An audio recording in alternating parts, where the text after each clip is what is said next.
ಓಂ ಶಾಂತಿ. ಇಂದಿನ ದಿನಾಂಕ 16/11/2024. ಪ್ರಾರ್ಥ ಮುರಳಿ ಬಾಪ್ತಾದ ಮಧುಬನ. ಮಧುರ ಮಕ್ಕಳೇ, ತಂದೆಯು ನಿಮಗೆ ಆತ್ಮಿಕ ಕಲೆಯನ್ನು ಕಲಿಸಲು ಬಂದಿದ್ದಾರೆ. ಈ ಕಲೆಯಿಂದ ನೀವು ಸೂರ್ಯಚಂದ್ರರಿಗಿಂತಲೂ ದೂರ ಶಾಂತಿಧಾಮದಲ್ಲಿ ಹೋಗುತ್ತೀರಿ. ಪ್ರಶ್ನೆ: ವಿಜ್ಞಾನದ ಅಭಿಮಾನ ಮತ್ತು ಶಾಂತಿಯ ಅಭಿಮಾನದಲ್ಲಿ ಯಾವ ಅಂತರವಿದೆ? ಉತ್ತರ: ವಿಜ್ಞಾನದ ಅಭಿಮಾನಿಗಳು ಚಂದ್ರ ನಕ್ಷತ್ರಗಳ ಮೇಲೆ ಹೋಗಲು ಎಷ್ಟೊಂದು ಖರ್ಚು ಮಾಡುತ್ತಾರೆ, ಶರೀರಕ್ಕೆ ಕಷ್ಟ ಕೊಟ್ಟು ಹೋಗುತ್ತಾರೆ. ರಾಕೆಟ್ ಎಲ್ಲಿಯೂ ಫೇಲ್ ಆಗದಿರಲಿ ಎಂದು ಅವರಿಗೆ ಭಯವಿರುತ್ತದೆ. ನೀವು ಮಕ್ಕಳು ಶಾಂತಿಯ ಅಭಿಮಾನಿಗಳು ಕವಡೆಯೂ ಖರ್ಚಿಲ್ಲದೆ ಸೂರ್ಯ ಚಂದ್ರರಿಗೂ ದೂರ ಮೂಲವತನದಲ್ಲಿ ಹೊರಟು ಹೋಗುತ್ತೀರಿ. ನಿಮಗೆ ಯಾವುದೇ ಭಯವಿಲ್ಲ, ಏಕೆಂದರೆ ನೀವು ಶರೀರವನ್ನು ಇಲ್ಲಿಯೇ ಬಿಟ್ಟು ಹೋಗುತ್ತೀರಿ. ಓಂ ಶಾಂತಿ. ಆತ್ಮಿಕ ತಂದೆಯು ಆತ್ಮಿಕ ಮಕ್ಕಳಿಗೆ ತಿಳಿಸುತ್ತಾರೆ. ಮಕ್ಕಳು ಇದನ್ನು ಕೇಳುತ್ತಲೇ ಇರುತ್ತೀರಿ. ವಿಜ್ಞಾನಿಗಳು ಚಂದ್ರನ ಬಳಿಗೆ ಹೋಗುವ ಪ್ರಯತ್ನ ಪಡುತ್ತಿರುತ್ತಾರೆ, ಆದರೆ ಅವರು ಕೇವಲ ಚಂದ್ರನವರೆಗೆ ಹೋಗುವ ಪ್ರಯತ್ನವನ್ನೇ ಮಾಡುತ್ತಿರುತ್ತಾರೆ. ಎಷ್ಟೊಂದು ಖರ್ಚು ಮಾಡುತ್ತಾರೆ. ಮೇಲೆ ಹೋಗುವಾಗ ಬಹಳ ಭಯವಿರುತ್ತದೆ. ಈಗ ನೀವು ತಮ್ಮ ಬಗ್ಗೆ ವಿಚಾರ ಮಾಡಿ. ನೀವು ಎಲ್ಲಿನ ನಿವಾಸಿಗಳಾಗಿದ್ದೀರಿ? ಅವರಂತೂ ಚಂದ್ರನ ಕಡೆ ಹೋಗುತ್ತಾರೆ, ಆದರೆ ನೀವು ಸೂರ್ಯ ಚಂದ್ರನಿಗಿಂತಲೂ ದೂರ ಒಮ್ಮೆಲೆ ಮೂಲವತನಕ್ಕೆ ಹೋಗುತ್ತೀರಿ. ಅವರು ಮೇಲೆ ಹೋಗುತ್ತಾರೆಂದರೆ ಅವರಿಗೆ ಬಹಳಷ್ಟು ಹಣವು ಸಿಗುತ್ತದೆ. ಮೇಲೆ ಗ್ರಹಗಳಲ್ಲಿ ಸುತ್ತಾಡಿಕೊಂಡು ಬರುತ್ತಾರೆಂದರೆ ಅವರಿಗೆ ಲಕ್ಷಾಂತರ ಉಡುಗೊರೆಗಳು ಸಿಗುತ್ತವೆ. ಶರೀರದ ಕಷ್ಟವನ್ನಿಟ್ಟುಕೊಂಡು ಹೋಗುತ್ತಾರೆ. ಅವರು ವೈಜ್ಞಾನಿಕ ಶಕ್ತಿಯುಳ್ಳವರಾಗಿದ್ದಾರೆ. ನಿಮ್ಮ ಬಳಿ ಶಾಂತಿಯ ಶಕ್ತಿ ಇದೆ. ನಿಮಗೆ ತಿಳಿದಿದೆ, ನಾವಾತ್ಮಗಳು ನಮ್ಮ ಶಾಂತಿಧಾಮ ಬ್ರಹ್ಮಾಂಡದಲ್ಲಿ ಹೋಗುತ್ತೇವೆ. ಆತ್ಮವೇ ಎಲ್ಲವನ್ನೂ ಮಾಡುತ್ತದೆ.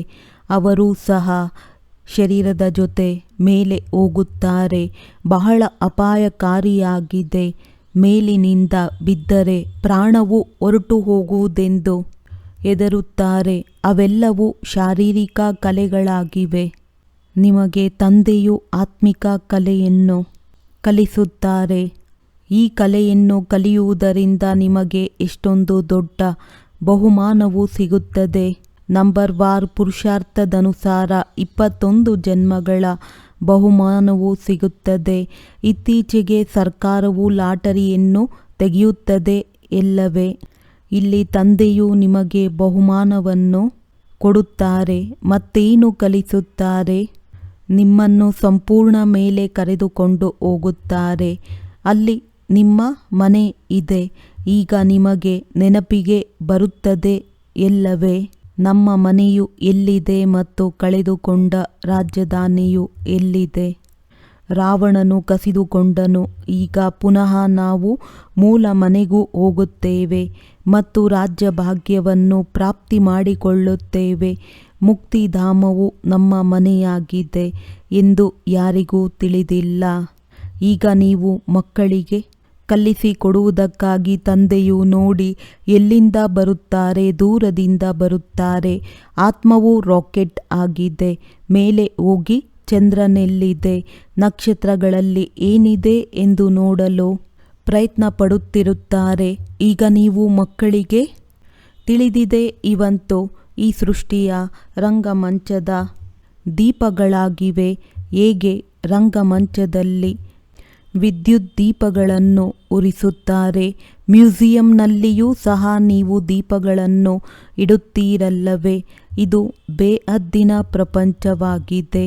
ಇದರಲ್ಲಿ ಈ ಸೂರ್ಯ ಚಂದ್ರ ನಕ್ಷತ್ರಗಳು ಬೆಳಕು ಕೊಡುವಂಥವಾಗಿವೆ. ಸೂರ್ಯ ಚಂದ್ರರು ದೇವತೆಗಳೆಂದು ಮನುಷ್ಯರು ತಿಳಿಯುತ್ತಾರೆ, ಆದರೆ ಇವು ದೇವತೆಗಳಲ್ಲ. ತಂದೆಯು ಬಂದು ಹೇಗೆ ನಮ್ಮನ್ನು ಮನುಷ್ಯರಿಂದ ದೇವತೆಗಳನ್ನಾಗಿ ಮಾಡುತ್ತಾರೆಂದು ಈಗ ನೀವು ತಿಳಿದುಕೊಂಡಿದ್ದೀರಿ.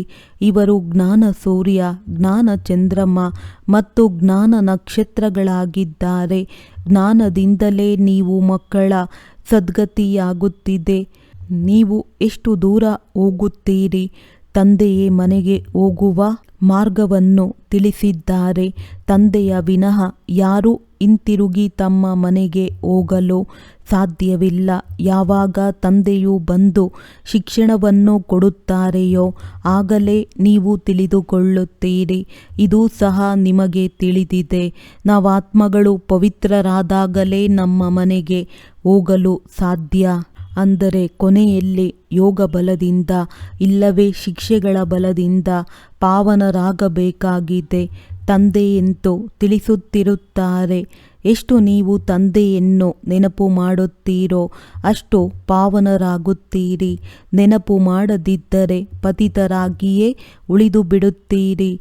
ಮತ್ತೆ ಬಹಳ ಶಿಕ್ಷೆಗಳನ್ನು ಅನುಭವಿಸಬೇಕು. ಮತ್ತೆ ಪದವಿಯು ಭ್ರಷ್ಟವಾಗಿ ಬಿಡುತ್ತದೆ. ಸ್ವಯಂ ತಂದೆಯೇ ಕುಳಿತು ನೀವು ಮಕ್ಕಳು ಈಗೀಗೆ ಮನೆಗೆ ಹೋಗಬಹುದೆಂದು ತಿಳಿಸುತ್ತಾರೆ. ಬ್ರಹ್ಮಾಂಡವೆಂದರೇನು, ಸೂಕ್ಷ್ಮವತನವೆಂದರೇನು ಎನ್ನುವುದೇನು ತಿಳಿದಿಲ್ಲ. ವಿದ್ಯಾರ್ಥಿಗಳು ಮೊದಲು ಏನನ್ನು ತಿಳಿದುಕೊಂಡಿರುವುದಿಲ್ಲ. ಯಾವಾಗ ಓದಲು ಆರಂಭಿಸುವರೋ ಆಗ ಜ್ಞಾನವು ಸಿಗುತ್ತದೆ. ಜ್ಞಾನವು ವಿದ್ಯೆ ಸಹ ಕೆಲವೊಂದು ಚಿಕ್ಕದ್ದು, ಇನ್ನು ಕೆಲವು ವಿದ್ಯೆಯು ದೊಡ್ಡದಿರುತ್ತದೆ. ICSನ ಪರೀಕ್ಷೆಯನ್ನು ತೇರ್ಗಡೆ ಮಾಡಿದರೆ ಅವರನ್ನು ಜ್ಞಾನಪೂರ್ಣರೆಂದು ಹೇಳುತ್ತಾರೆ. ಇದಕ್ಕಿಂತ ಉನ್ನತ ವಿದ್ಯೆಯು ಮತ್ಯಾವುದೂ ಇಲ್ಲ. ಈಗ ನೀವು ಸಹ ಎಷ್ಟು ಉನ್ನತ ಜ್ಞಾನವನ್ನು ಕಲಿಯುತ್ತೀರಿ. ತಂದೆಯು ನಿಮಗೆ ಪವಿತ್ರರಾಗುವ ಯುಕ್ತಿಯನ್ನು ತಿಳಿಸುತ್ತಾರೆ. ಮಕ್ಕಳೇ, ನನ್ನೊಬ್ಬನನ್ನು ನೆನಪು ಮಾಡಿದರೆ ನೀವು ಪತಿತರಿಂದ ಪಾವನರಾಗುತ್ತೀರಿ. ಮೂಲತಃ ನೀವಾತ್ಮಗಳು ಪಾವನರಾಗಿದ್ದೀರಿ. ಮೇಲೆ ತಮ್ಮ ಮನೆಯಲ್ಲಿದ್ದೀರಿ. ಯಾವಾಗ ನೀವು ಸತ್ಯಯುಗದಲ್ಲಿ ಜೀವನ್ಮುಕ್ತಿಯಲ್ಲಿರುವಿರೋ ಆಗ ಉಳಿದವರೆಲ್ಲರೂ ಮುಕ್ತಿಧಾಮದಲ್ಲಿರುತ್ತಾರೆ. ಮುಕ್ತಿ ಮತ್ತು ಜೀವನ್ಮುಕ್ತಿ ಎರಡಕ್ಕೂ ನಾವು ಶಿವಾಲಯವೆಂದು ಹೇಳುತ್ತೇವೆ. ಮುಕ್ತಿಯಲ್ಲಿ ಶಿವತಂದೆಯೂ ಇರುತ್ತಾರೆ, ನಾವಾತ್ಮಗಳೂ ಇರುತ್ತೇವೆ. ಇದು ಆತ್ಮಿಕ ಅತ್ಯುನ್ನತ ಜ್ಞಾನವಾಗಿದೆ. ನಾವು ಹೋಗಿ ಚಂದ್ರನ ಮೇಲೆ ವಾಸಿಸುತ್ತೇವೆ ಎಂದು ಅವರು ಹೇಳುತ್ತಾರೆ. ಎಷ್ಟೊಂದು ತಲೆಕೆಡಿಸಿಕೊಳ್ಳುತ್ತಾರೆ. ತಮ್ಮ ಸಾಹಸವನ್ನು ತೋರಿಸುತ್ತಾರೆ. ಎಷ್ಟೊಂದು ಮಲ್ಟಿಮಿಲಿಯನ್ ಮೈಲುಗಳಷ್ಟು ಮೇಲಕ್ಕೆ ಹೋಗುತ್ತಾರೆ. ಆದರೆ ಅವರ ಆಸೆಯೂ ಪೂರ್ಣವಾಗುವುದಿಲ್ಲ ಮತ್ತು ನಿಮ್ಮ ಆಸೆಯೂ ಪೂರ್ಣವಾಗುತ್ತದೆ. ಅವರದ್ದು ಸುಳ್ಳು ಶರೀರದ ಅಭಿಮಾನವಾಗಿದೆ, ನಿಮ್ಮದು ಆತ್ಮಿಕ ಅಭಿಮಾನವಾಗಿದೆ. ಅವರು ಮಾಯೆಯ ಸಾಹಸವನ್ನು ಎಷ್ಟೊಂದು ತೋರಿಸುತ್ತಾರೆ.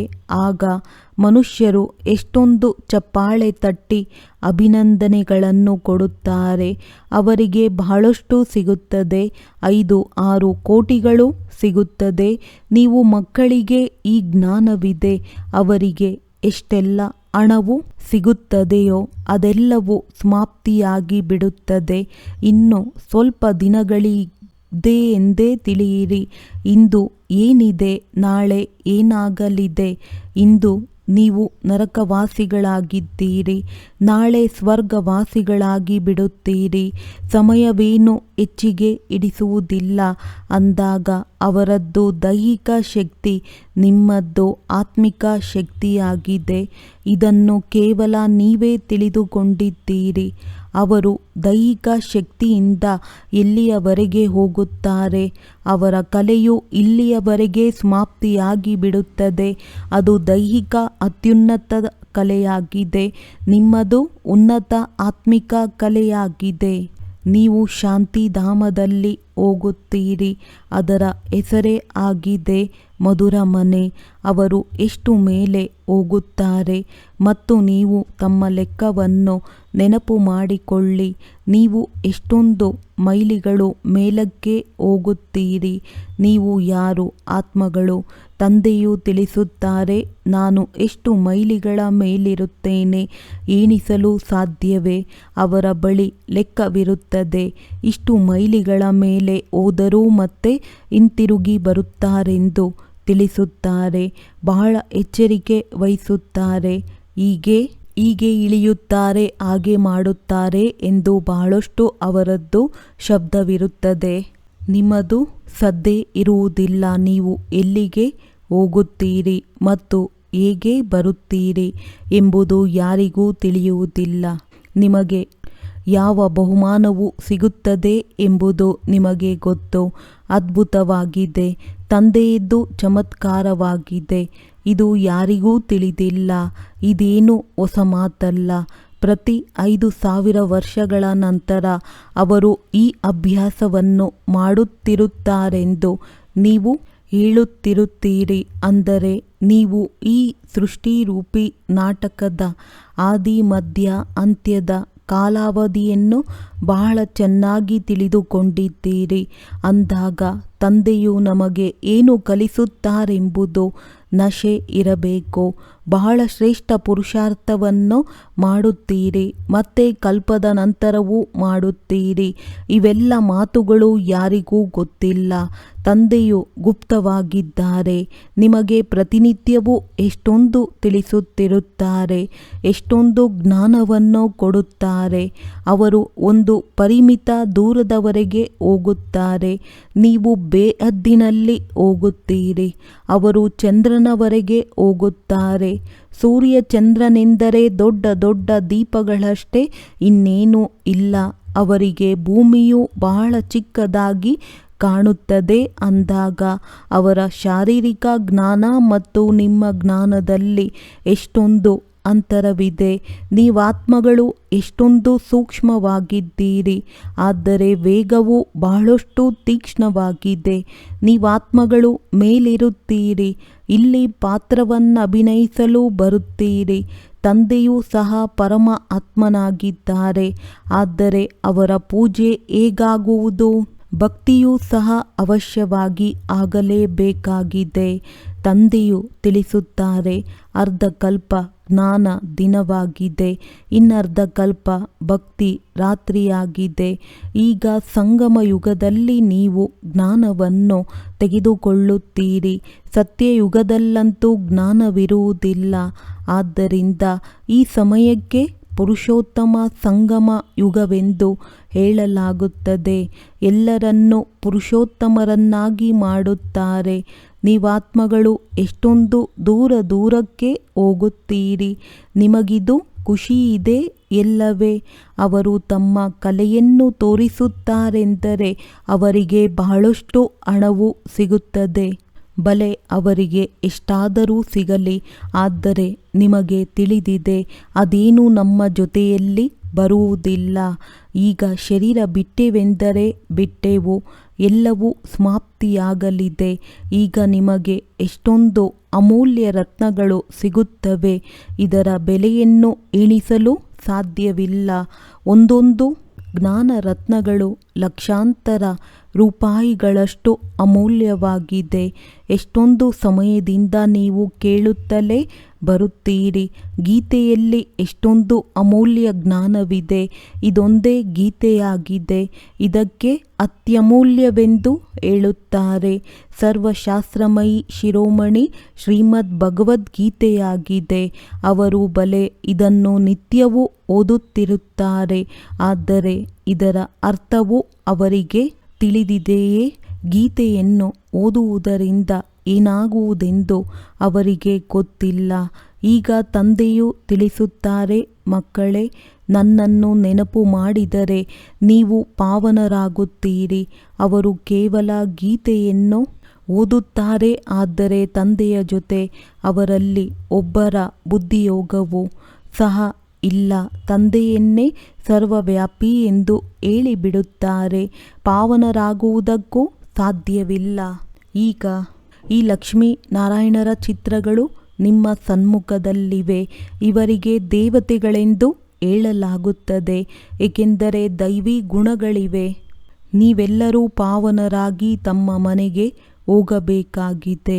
ಹೊಸ ಪ್ರಪಂಚದಲ್ಲಿ ಇಷ್ಟೊಂದು ಜನಸಂಖ್ಯೆ ಇರುವುದಿಲ್ಲ. ಉಳಿದೆಲ್ಲ ಆತ್ಮಗಳು ತಮ್ಮ ಮನೆಗೆ ಹೋಗಬೇಕಾಗುತ್ತದೆ. ನಿಮಗೆ ತಂದೆಯೂ ಸಹ ಬಹಳ ಅದ್ಭುತವಾದ ಜ್ಞಾನವನ್ನು ಕೊಡುತ್ತಾರೆ. ಇದರಿಂದ ನೀವು ಮನುಷ್ಯರಿಂದ ಬಹಳ ಶ್ರೇಷ್ಠ ದೇವತೆಗಳಾಗುತ್ತೀರಿ. ಅಂದ ಮೇಲೆ ಇಂತಹ ವಿದ್ಯಾಭ್ಯಾಸದ ಮೇಲೆ ಅಷ್ಟೊಂದು ಗಮನವೂ ಇರಬೇಕು. ಇದು ಸಹ ನಿಮಗೆ ತಿಳಿದಿದೆ. ಕಲ್ಪದ ಹಿಂದೆ ಯಾರೆಷ್ಟು ಈ ವಿದ್ಯೆಯ ಮೇಲೆ ಗಮನ ಕೊಟ್ಟಿದ್ದರೋ ಅದೇ ರೀತಿ ಈಗಲೂ ಗಮನ ಕೊಡುತ್ತಾರೆ. ಎಲ್ಲವೂ ವಿದ್ಯೆಯಿಂದಲೇ ತಿಳಿಯುತ್ತದೆ. ತಂದೆಯು ಸೇವಾ ಸಮಾಚಾರವನ್ನು ಕೇಳಿ ಖುಷಿಯಾಗುತ್ತಾರೆ. ತಂದೆಗೆ ಎಂದೂ ಪತ್ರವನ್ನೇ ಬರೆಯದಿದ್ದರೆ ಅವರ ಬುದ್ಧಿಯು ಎಲ್ಲಿಯೋ ಕಲ್ಲು ಮುಳ್ಳಿನ ಕಡೆ ಹೊರಟು ಹೋಗಿದೆ ಎಂದು ತಿಳಿಯುತ್ತಾರೆ. ದೇಹಾಭಿಮಾನವು ಬಂದು ಬಿಟ್ಟಿದೆ, ತಂದೆಯನ್ನು ಮರೆತು ಬಿಟ್ಟಿದ್ದಾರೆ ಎಂದು ತಿಳಿದುಕೊಳ್ಳುತ್ತಾರೆ. ಇಲ್ಲದಿದ್ದರೆ ವಿಚಾರ ಮಾಡಿ. ಲವ್ ಮ್ಯಾರೇಜ್ ಆದಾಗ ಅವರಲ್ಲಿ ಪರಸ್ಪರ ಎಷ್ಟೊಂದು ಪ್ರೀತಿ ಇರುತ್ತದೆ.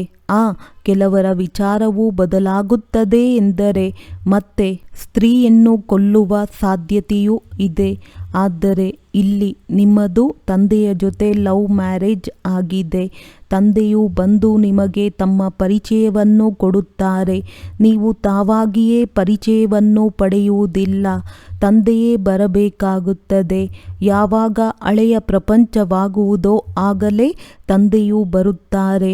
ಹಳೆಯದನ್ನು ಹೊಸದನ್ನಾಗಿ ಮಾಡಲು ಅವಶ್ಯವಾಗಿ ತಂದೆಯು ಸಂಗಮದಲ್ಲಿಯೇ ಬರುತ್ತಾರೆ.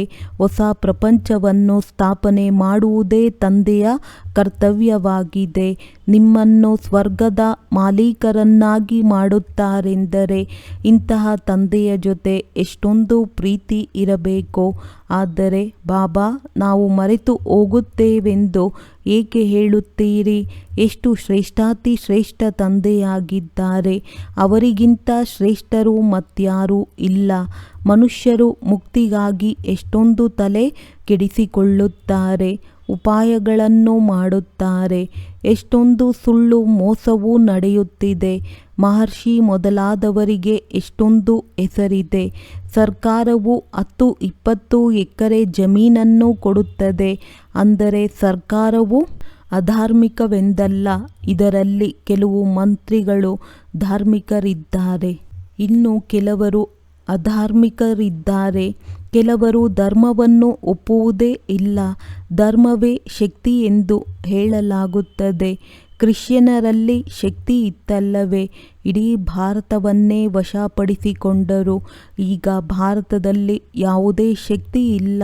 ಎಷ್ಟೊಂದು ಹೊಡೆದಾಟ ಜಗಳವಿದೆ. ಇದೇ ಭಾರತವೇ ಏನಾಗಿತ್ತು? ತಂದೆಯು ಹೇಗೆ ಇಲ್ಲಿಗೆ ಬರುತ್ತಾರೆಂಬುದು ಯಾರಿಗೂ ತಿಳಿದಿಲ್ಲ. ಮಗಧ ದೇಶದಲ್ಲಿ ಬರುತ್ತಾರೆ. ಎಲ್ಲಿ ಮೀನು ಮೊಸಳೆಗಳಿರುತ್ತವೆ ಎಂದು ನೀವು ತಿಳಿದುಕೊಂಡಿದ್ದೀರಿ. ಎಲ್ಲವನ್ನೂ ತಿಂದು ಬಿಡುವಂತಹ ಮನುಷ್ಯರಿದ್ದಾರೆ. ಭಾರತವು ಎಲ್ಲದಕ್ಕಿಂತ ಹೆಚ್ಚಿನ ವೈಷ್ಣವನಾಗಿತ್ತು. ಇದು ವೈಷ್ಣವ ರಾಜ್ಯವಲ್ಲವೇ? ಈ ಮಹಾನ್ ಪವಿತ್ರ ದೇವತೆಗಳೆಲ್ಲಿ? ಆದರೆ ಇಂದು ನೋಡಿ, ಏನೇನು ವಶಪಡಿಸಿಕೊಳ್ಳುತ್ತಾ ಹೋಗುತ್ತಾರೆ. ನರಭಕ್ಷಕರಾಗಿ ಬಿಡುತ್ತಾರೆ. ಭಾರತದ ಸ್ಥಿತಿಯು ಏನಾಗಿ ಬಿಟ್ಟಿದೆ? ಈಗ ನಿಮಗೆ ತಂದೆಯು ಎಲ್ಲ ರಹಸ್ಯವನ್ನು ತಿಳಿಸುತ್ತಿದ್ದಾರೆ. ಮೇಲಿನಿಂದ ಹಿಡಿದು ಕೆಳಗಿನ ತನಕ ಪೂರ್ಣ ಜ್ಞಾನವನ್ನು ಕೊಡುತ್ತಾರೆ. ಮೊಟ್ಟ ಮೊದಲಿಗೆ ನೀವೇ ಈ ಪೃಥ್ವಿಯಲ್ಲಿ ಇರುತ್ತೀರಿ. ನಂತರ ಜನಸಂಖ್ಯೆಯೂ ವೃದ್ಧಿಯಾಗುತ್ತಾ ಹೋಗುತ್ತದೆ. ಇನ್ನು ಸ್ವಲ್ಪ ಸಮಯದಲ್ಲಿ ಹಾಹಾಕಾರವಾಗಿ ಬಿಡುತ್ತದೆ. ಎಲ್ಲರೂ ಅಯ್ಯೋ ಅಯ್ಯೋ ಎನ್ನುತ್ತಿರುತ್ತಾರೆ. ಸ್ವರ್ಗದಲ್ಲಿ ನೋಡಿ ಎಷ್ಟೊಂದು ಸುಖವಿದೆ. ಈ ಗುರಿ ದೇಹದ ಚಿತ್ರವನ್ನು ನೋಡಿ. ಇವೆಲ್ಲವನ್ನು ನೀವು ಮಕ್ಕಳು ಧಾರಣೆ ಮಾಡಬೇಕಾಗಿದೆ. ಇದು ಎಷ್ಟು ದೊಡ್ಡ ವಿದ್ಯೆಯಾಗಿದೆ. ತಂದೆಯು ಎಷ್ಟು ಸ್ಪಷ್ಟ ಮಾಡಿ ತಿಳಿಸಿಕೊಡುತ್ತಾರೆ. ಮಾಲೆಯ ರಹಸ್ಯವನ್ನು ತಿಳಿಸಿದ್ದಾರೆ. ಮಾಲೆಯಲ್ಲಿ ಮೇಲೆ ಶಿವತಂದೆಯ ಗುರುತಾಗಿ ಹೂವನ್ನು ತೋರಿಸುತ್ತಾರೆ. ನಂತರ ಜೋಡಿ ಮಣಿಗಳು ಪ್ರವೃತ್ತಿ ಮಾರ್ಗವಾಗಿದೆಯಲ್ಲವೇ? ನಿವೃತ್ತಿ ಮಾರ್ಗದವರಿಗಂತೂ ಮಾಲೆಯನ್ನು ಜಪಿಸುವ ನಿಯಮವಿಲ್ಲ. ಇದು ದೇವತೆಗಳ ಮಾಲೆಯಾಗಿದೆ. ಅವರು ಹೇಗೆ ರಾಜ್ಯವನ್ನು ಪಡೆದುಕೊಂಡಿದ್ದಾರೆ? ನಿಮ್ಮಲ್ಲಿಯೂ ನಂಬರ್ ವಾರ್ ಇದ್ದಾರೆ. ಕೆಲವರು ನಿರ್ಭಯವಾಗಿ ಯಾರಿಗೆ ಬೇಕಾದರೂ ತಿಳಿಸುತ್ತಾರೆ. ಬನ್ನಿ, ನಾವು ತಮಗೆ ಇಂತಹ ಮಾತುಗಳನ್ನು ತಿಳಿಸುತ್ತೇವೆ. ಅದನ್ನು ಮತ್ಯಾರೂ ತಿಳಿಸಲು ಸಾಧ್ಯವಿಲ್ಲ. ಶಿವತಂದೆಯ ವಿನಃ ಮತ್ಯಾರಿಗೂ ಇದು ತಿಳಿದೇ ಇಲ್ಲ. ಅವರಿಗೆ ಈ ರಾಜಯೋಗವನ್ನು ಯಾರು ಕಲಿಸಿದರೂ ಬಹಳ ರಮಣೀಕವಾಗಿ ತಿಳಿಸಬೇಕು. ಮನುಷ್ಯರೇ 84 ಜನ್ಮಗಳನ್ನು ಹೇಗೆ ತೆಗೆದುಕೊಂಡರು? ದೇವತಾ, ಕ್ಷತ್ರಿಯ, ವೈಶ್ಯ, ಶೂದ್ರ. ತಂದೆಯು ಎಷ್ಟು ಸಹಜವಾದ ಜ್ಞಾನವನ್ನು ತಿಳಿಸುತ್ತಾರೆ ಮತ್ತು ಪವಿತ್ರರೂ ಆಗಬೇಕಾಗಿದೆ. ಆಗಲೇ ಶ್ರೇಷ್ಠ ಪದವಿಯನ್ನು ಪಡೆಯುತ್ತೀರಿ. ಇಡೀ ವಿಶ್ವದಲ್ಲಿ ಶಾಂತಿ ಸ್ಥಾಪನೆ ಮಾಡುವವರು ನೀವಾಗಿದ್ದೀರಿ.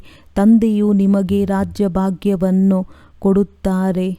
ದಾತನಾಗಿದ್ದಾರಲ್ಲವೇ? ಅವರು ಏನನ್ನೂ ತೆಗೆದುಕೊಳ್ಳುವುದಿಲ್ಲ. ನಿಮ್ಮ ವಿದ್ಯೆಗೆ ಇದೇ ಬಹುಮಾನವಾಗಿದೆ. ಇಂತಹ ಬಹುಮಾನವನ್ನು ಮತ್ಯಾರೂ ಕೊಡುವುದಿಲ್ಲ. ಅಂದ ಮೇಲೆ ಇಂತಹ ತಂದೆಯನ್ನು ಏಕೆ ಪ್ರೀತಿ ಮಾಡುವುದಿಲ್ಲ? ಲೌಕಿಕ ತಂದೆಯನ್ನಂತೂ ಜನ್ಮ ಪೂರ್ತಿ ನೆನಪು ಮಾಡುತ್ತೀರಿ. ಪಾರಲೌಕಿಕ ತಂದೆಯನ್ನು ಏಕೆ ನೆನಪು ಮಾಡುವುದಿಲ್ಲ? ತಂದೆಯು ತಿಳಿಸುತ್ತಾರೆ, ಇದು ಯುದ್ಧದ ಮೈದಾನವಾಗಿದೆ. ಆದ್ದರಿಂದ ಪಾವನರಾಗುವುದರಲ್ಲಿ ಸಮಯ ಹಿಡಿಸುತ್ತದೆ. ಯುದ್ಧವು ಯಾವಾಗ ಪೂರ್ಣವಾಗುತ್ತದೆಯೋ ಅಷ್ಟು ಸಮಯ ಹಿಡಿಸುತ್ತದೆ. ಯಾರು ಆರಂಭದಲ್ಲಿ ಬಂದರೋ ಅವರು ಪೂರ್ಣ ಪಾವನರಾಗುತ್ತಾರೆಂದಲ್ಲ. ತಂದೆಯು ತಿಳಿಸುತ್ತಾರೆ, ಮಾಯೆಯ ಯುದ್ಧವು ಬಹಳ ಜೋರಾಗಿ ನಡೆಯುತ್ತದೆ. ಒಳ್ಳೊಳ್ಳೆಯವರನ್ನು ಸಹ ಮಾಯೆಯು ಗೆದ್ದು ಬಿಡುತ್ತದೆ. ಇಷ್ಟೊಂದು ಶಕ್ತಿಶಾಲಿಯಾಗಿದೆ. ಯಾರು ಬೀಳುವರೋ ಅವರು ಮತ್ತೆ ಮುರುಳಿಯನ್ನು ಎಲ್ಲಿಂದ ಕೇಳುತ್ತಾರೆ? ಸೇವಾ ಕೇಂದ್ರಕ್ಕೆ ಬರುವುದೇ ಇಲ್ಲವೆಂದರೆ ಅವರಿಗೆ ಮುರುಳಿಯು ಹೇಗೆ ತಿಳಿಯುತ್ತದೆ? ಮಾಯೆಯು ಒಮ್ಮೆಲೆ ಕನಿಷ್ಠರನ್ನಾಗಿ ಮಾಡಿಬಿಡುತ್ತದೆ. ಮುರುಳಿಯನ್ನು ಕೇಳಿದಾಗಲೇ ಜಾಗೃತರಾಗುತ್ತಾರಲ್ಲವೇ? ಇಲ್ಲದಿದ್ದರೆ ಕೊಳಕು ಕೆಲಸದಲ್ಲಿಯೇ ತೊಡಗುತ್ತಾರೆ. ಯಾರಾದರೂ ಬುದ್ಧಿವಂತ ಮಕ್ಕಳಿದ್ದರೆ ಅವರಿಗೆ ತಿಳಿಸಬೇಕು, ನೀವು ಮಾಯೆಗೆ ಹೇಗೆ ಸೋತು ಹೋಗಿದ್ದೀರಿ. ತಂದೆಯು ನಿಮಗೆ ಏನನ್ನು ತಿಳಿಸುತ್ತಾರೆ? ಎಲ್ಲಿಗೆ ಹೋಗಬೇಕು ಎಂದು ಹೇಳಬೇಕು. ಇವರನ್ನು ಮಾಯೆಯು ತಿನ್ನುತ್ತಿದೆ ಎಂಬುದನ್ನು ನೋಡಿದರೆ ಅವರನ್ನು ಇದರಿಂದ ಪಾರು ಮಾಡುವ ಪ್ರಯತ್ನ ಪಡಬೇಕು. ಮಾಯೆಯು ಅವರನ್ನು ಪೂರ್ಣ ನುಂಗಿ ಹಾಕಲು ಬಿಡಬಾರದು. ಅವರು ಪುನಃ ಜಾಗೃತರಾಗಬೇಕು. ಇಲ್ಲದಿದ್ದರೆ ಶ್ರೇಷ್ಠ ಪದವಿಯನ್ನು ಪಡೆಯುವುದಿಲ್ಲ. ಸದ್ಗುರುವಿನ ನಿಂದನೆ ಮಾಡಿಸುತ್ತಾರೆ. ಒಳ್ಳೆಯದು. ಮಧುರಾತಿ ಮಧುರ ಅಗಲಿ ಹೋಗಿ ಮರಳಿ ಸಿಕ್ಕಿರುವಂತಹ ಮಕ್ಕಳಿಗೆ ಪ್ರೀತಿಯ ಮಾತ್ಪಿತಾ ಬಾಪ್ ತಾದಾರವರ ನೆನಪು, ಪ್ರೀತಿ ಹಾಗೂ ನಮಸ್ತೆ. ಆತ್ಮೀಯ ಮಕ್ಕಳಿಗೆ ಆತ್ಮೀಯ ತಂದೆಯ ನಮಸ್ತೆ. ಧಾರಣೆಗಾಗಿ ಮುಖ್ಯ ಸಾರ. ತಂದೆಯಿಂದ ಶಾಂತಿಯ ಕಲೆಯನ್ನು ಕಲಿತು ಈ ಹದ್ದಿನ ಪ್ರಪಂಚದಿಂದ ದೂರ ಬೇಹದ್ದಿನಲ್ಲಿ ಹೋಗಬೇಕಾಗಿದೆ.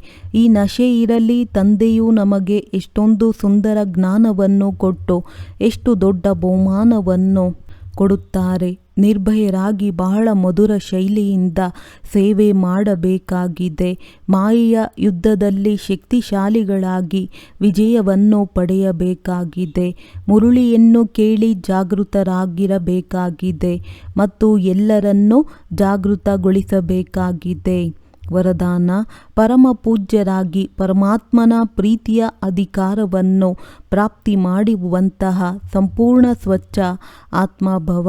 ನಾನು ಪೂಜ್ಯ ಆತ್ಮನಾಗಿದ್ದೇನೆ. ಈ ಶರೀರರೂಪಿ ಮಂದಿರದಲ್ಲಿ ವಿರಾಜಮಾನವಾಗಿದ್ದೇನೆ. ಸದಾ ಈ ಸ್ಮೃತಿ ಜೀವನದಲ್ಲಿ ತೆಗೆದುಕೊಂಡು ಬರಬೇಕು. ಇಂತಹ ಪೂಜ್ಯ ಆತ್ಮರೇ ಸರ್ವರಿಗೆ ಪ್ರಿಯರಾಗಿದ್ದಾರೆ. ಅವರ ಜಡಮೂರ್ತಿಯೂ ಸಹ ಎಲ್ಲರಿಗೆ ಪ್ರಿಯವಾಗುತ್ತದೆ. ಕೆಲವರು ಪರಸ್ಪರ ಜಗಳ ಮಾಡುತ್ತಾರೆ, ಆದರೆ ಮೂರ್ತಿಯನ್ನು ಪ್ರೀತಿ ಮಾಡುತ್ತಾರೆ, ಏಕೆಂದರೆ ಅದರಲ್ಲಿ ಪವಿತ್ರತೆ ಇದೆ. ಅಂದಾಗ ತಮ್ಮೊಂದಿಗೆ ತಾವೇ ಕೇಳಿಕೊಳ್ಳಿ, ಮನಸ್ಸು ಬುದ್ಧಿ ಸಂಪೂರ್ಣ ಸ್ವಚ್ಛವಾಗಿದೆಯೇ? ಸ್ವಲ್ಪನಾದರೂ ಅಸ್ವಚ್ಛತೆ ಮಿಕ್ಸ್ ಆಗಿಲ್ಲ ತಾನೆ? ಯಾರು ಹಾಗೆ ಸಂಪೂರ್ಣ ಸ್ವಚ್ಛವಾಗಿರುತ್ತಾರೆ ಅವರೇ ಪರಮಾತ್ಮನ ಪ್ರೀತಿಗೆ ಅಧಿಕಾರಿ ಆಗಿದ್ದಾರೆ. ಸ್ಲೋಗನ್: ಜ್ಞಾನದ ಖಜಾನೆಯನ್ನು ಸ್ವಯಂನಲ್ಲಿ ಧಾರಣೆ ಮಾಡಿ ಸದಾ ಪ್ರತಿಯೊಂದು ಕರ್ಮ ತಿಳುವಳಿಕೆಯಿಂದ ಮಾಡುವವರೇ ಜ್ಞಾನಿ ಆತ್ಮರಾಗಿದ್ದಾರೆ. ಒಳ್ಳೆಯದು. ಓಂ ಶಾಂತಿ.